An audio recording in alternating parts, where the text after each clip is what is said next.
Boa noite a todos.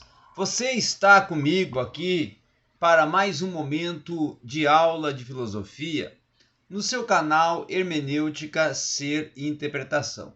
Faz alguns tempos, praticamente meses, vamos colocar aí já quase um semestre ou mais, que nós não gravamos uma aula e temos nos concentrado muito em atividades acadêmicas e também a um outro canal que nós temos de teologia, e estivemos ausentes aqui neste espaço Hermenêutica sem Interpretação, que é voltado à filosofia. Mas nós estamos retornando a partir de hoje, iremos retornar aos poucos, não é? Não vamos ter vídeo todos os dias, mas de vez em quando vamos ter, de uma forma mais frequente, e iremos hoje trabalhar com a filosofia moderna, tá?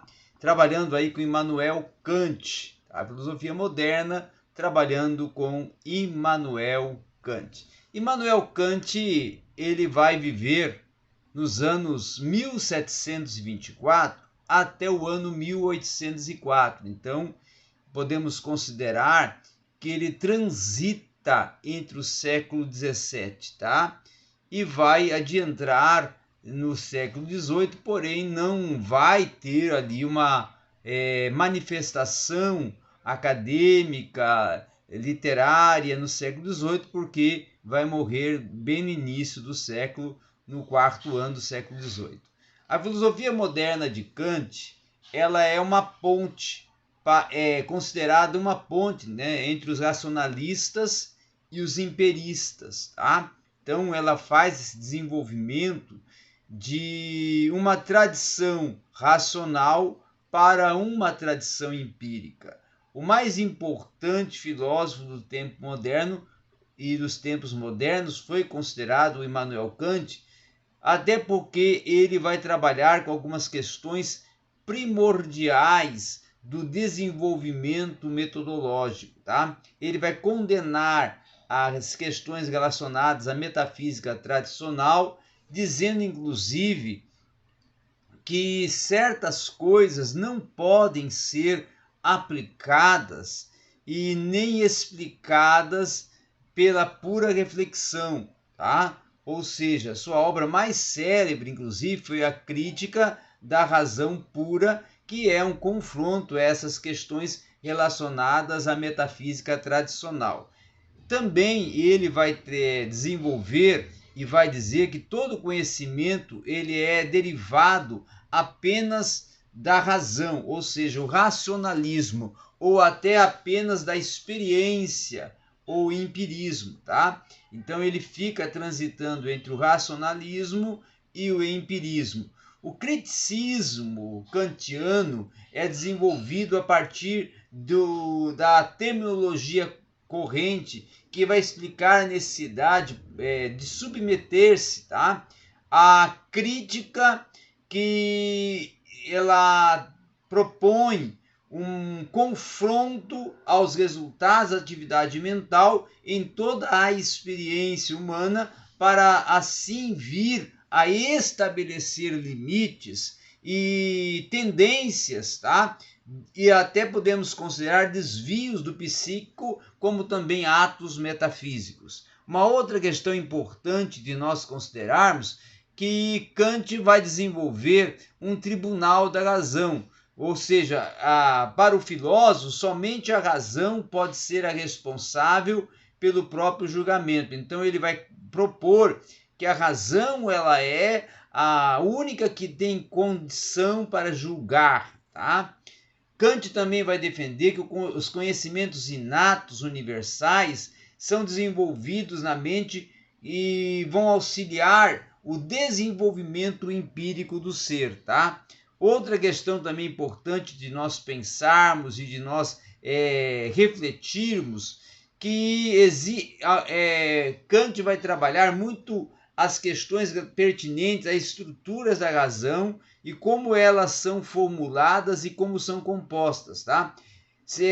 Kant vai desenvolver também um pensamento pautado no conhecimento do tempo relacionado ao espaço.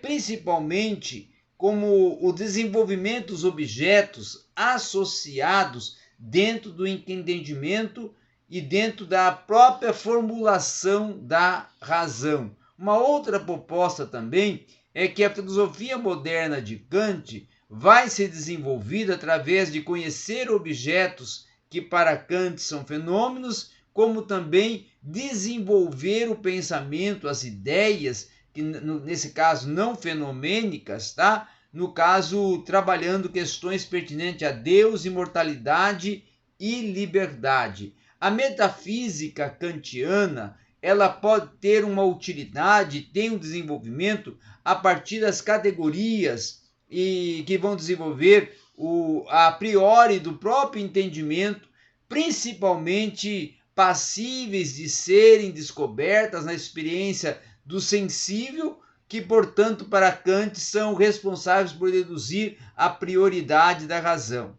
A priori, para Kant, é aquilo que é dado imediatamente na razão e a mediação da própria experiência.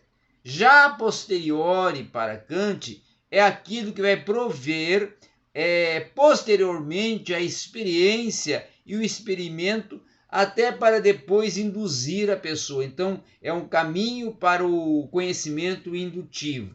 Os juízos analíticos para Immanuel Kant são resultado da herança cartesiana racionalista, quando propõe as questões principalmente inatas, dedutivas, óbvias e indiscutíveis, tá? E os juízos sintéticos já são mais trabalhados com concernência às heranças do empirismo indutivo, que pode gerar os conhecimentos dedutivos, tá?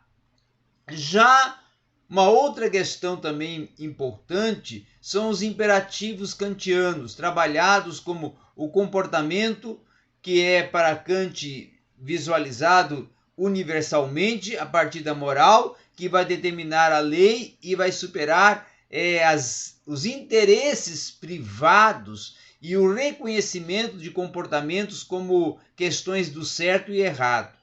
E também ele vai trabalhar com alguns imperativos de ordem hipotética, quando nunca se tem certeza do que é certo ou errado. E hipoteticamente decide-se então o que parece ser melhor para ser cumprido, desenvolvido e assimilado. Até podemos dizer que a ética kantiana ela está muito fixada nas questões do hipotetismo, tá? Outra questão também pensada e trabalhada em Kant é que a sociedade ela é responsável dentro da política, da ética e da moral em produzir um clima de constante conflito, que a paz se torna um esforço constante a ser conquistado. Outra proposta relacionada à política, à ética e à moral em Kant é que para ele a Constituição deve de ser republicana, ou seja, deve garantir a liberdade, a igualdade e a obediência e até a própria fundamentação e instituição da lei. Já para Immanuel Kant, a paz ela deve ser considerada como um instrumento regulador. E esses se tornaram, tá? Esses três, vamos assim, fundamentação, essas três declarações, esses três postulados de Kant se tornaram a Declaração Universal dos Códigos de Ética Profissional defendidos e abraçados pela Organização das Nações Unidas, a própria ONU, né? Uma outra questão importante também de pensarmos da contribuição de Immanuel Kant é que ele vai defender que a máxima para o filósofo vai se referir ao princípio para a ação, um tipo de princípio que ele considera subjetivo, normativo e que vai propor a praxis, ou imperativo categórico, tá? Que pode significar como que deve se agir, praticar e desenvolver o pensamento. Para Kant, Não basta que uma ação ela seja feita, desenvolvida segundo uma lei e uma ordem proposta, mas em conformidade com a lei, e neste caso, então, a ação pode ser simplesmente legal, mas também pode ser de ordem moral, tá? Uma outra questão a pensarmos e também pontuarmos em Immanuel Kant, que ele vai desenvolver e vai dialogar sobre as duas coisas, os dois elos, um que enche o espírito de admiração e reverência e o outro que vai trabalhar acima da moral, tá? Para a filosofia e para a lei moral e o fundamento do interior do homem na consciência do dever e na necessidade da ação moral e da sua própria universalidade, Kant vai defender que existe, então, uma relação moral da exterioridade do ser com a sua interioridade, com seus sentimentos e sentidos introspectivos, tá? Outra questão também que nós temos que considerar em Immanuel Kant é que ele vai propor que nenhum dos nossos deveres, quando ele trabalha questões morais, devem ser prescritos por uma autoridade maior ou influenciados de nossas emoções ou de nossos sentimentos externos. Mas um dever moral, para Kant, se torna uma exigência incondicional, onde não devemos fazer nada em troca, mas sim porque é a nossa obrigação. E nós devemos pensar e agir com os outros conforme nós desejamos que seja feito com a nossa própria existência e essência, para Immanuel Kant. E nós devemos também respeitar os objetivos dos outros a fim de alcançar os nossos próprios fins.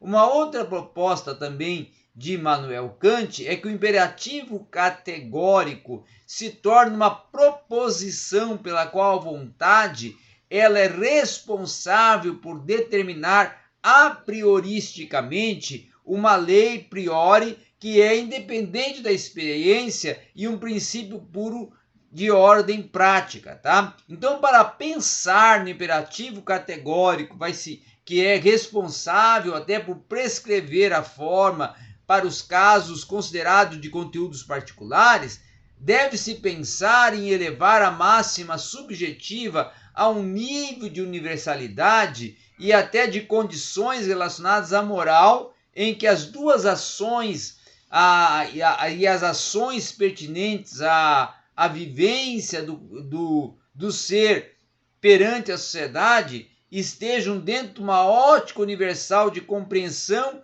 do ser dentro das suas interações e manifestações sociais, políticas e morais, tá? E aí ele vai avaliar o que é bom, o que é mal, o que deve ser cumprido, o que deve ser desenvolvido. Outra questão também que Kant vai trabalhar com a proposta de uma noção do dever incondicionado, ou seja, agir dentro de um dever pelo dever e de um dever que está condicionado a nada a partir de uma felicidade e de regras que ele vai considerar sociais dentro de leis também de ordens sagradas, tá? Kant vai ter uma relação e vai desenvolver uma relação entre a moral exterior e interior a partir do correto e do ético, que ele vai considerar dentro de considerações universais propostas pelo dever moral, que para ele se torna uma exigência incondicional a partir do nada em troca ou de nenhuma obrigatoriedade para se cumprir. Outra questão também a ser pensada é a estruturação da moral em Kant. As questões da estética, principalmente kantiana, onde ele vai considerar que o belo deve agradar todos os homens e a existência de uma estrutura universal moral, aonde o espiritual de todos os homens deve sempre ser manifestado dentro do prazer, do agradar e do conviver existencial com todos os seres. O belo também se torna um imperativo aonde todos os homens vão reunir num livre jogo até de entendimento, uma reunião comum, aonde a universalidade do gosto vai se tornar uma realidade comum, tá?